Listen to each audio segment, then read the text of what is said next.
আমাদের কাছে শান্তি, সৌন্দর্য ও কল্যাণের প্রতিমা। সে আমাদের মনোভূমির মরুত্বকে দূর করে শ্যামলতায়, স্নিগ্ধতায় ও সৌন্দর্যে পরিপূর্ণ করে। তাই এই বৃক্ষের প্রয়োজনীয়তা সম্পর্কে দেশবাসীকে অবহিত করার জন্য ভারত সরকার 1950 সালে বন মহোৎসব শুরু করে।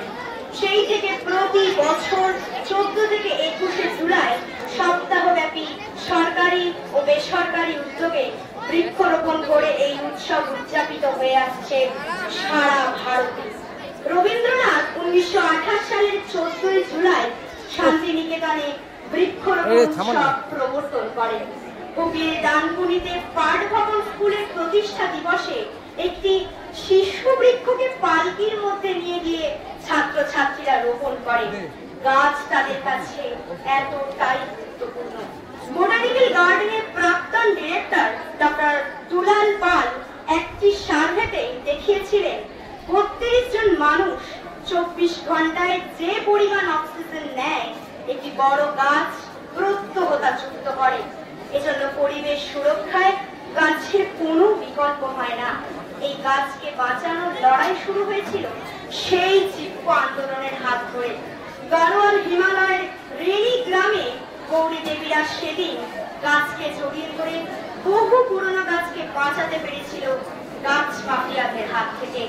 এজন্য অবশ্য তাদের অনেককে প্রাণ দিতে হয়েছিল। 2015 সালে যশোর রোডে গাছকে কাটার বিরুদ্ধে যে লড়াই শুরু করেছিল, স্থানীয় মানুষ এবং ছাত্রছাত্রীরা তাতে কোর্টকে হস্তক্ষেপ করতে হয়। এমনকি গাছগুলিকে হেরিটেজ হিসেবে মর্যাদা দেওয়ারও প্রস্তাব ওঠে। ভারতের বৈদিক সভ্যতা ছিল প্রধানত অরণ্য কেন্দ্রিক। রাজালয়ের উপকণ্ঠ থেকে তপবন পর্যন্ত ছিল অরণ্যের বিস্তার। রামায়ণ মহাভারতের অর্ধাংশ জুড়ে আছে বনকেন্দ্রিক নানা ঘটনার কারণে। ঋষিদের আশ্রম ও সাধন ক্ষেত্র ছিল তপবন। তাই তো অমর হয়ে আছে পঞ্চবটি দণ্ডকারণ্য। দাও ফিরে সে অরণ্য, লহুয়ে নগর।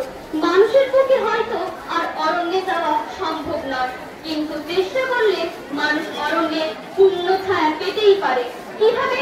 ঘরের আঙিনায়, পথের দুপাশে, পার্কে, হাটে বাজারের উপকণ্ঠে সে যদি গাছ রোপণ করে তবেই ফিরবে তার অরণ্যের অনুভূতি। ক্রমবর্ধমান অরণ্য উচ্ছেদের কারণে প্রতি বছর প্রাকৃতিক বিপর্যয়ে বহু মানুষ মারা যাচ্ছে। কারণ আমরা পাহাড় কেটে রাস্তা বানাচ্ছি, বন কেটে টুরিস্ট স্পট করছি। প্রকৃতির উপর অত্যাচার করলে সে তো প্রতিশোধ নেবে, এ আর নতুন কি? পরিশেষে বলি, শুধু গাছ লাগালেই হবে না, যত্ন, পরিচর্যা, রক্ষাবেক্ষণের ব্যবস্থা যদি না করলে তার আকাল মৃত্যু অবশ্যম্ভাবী।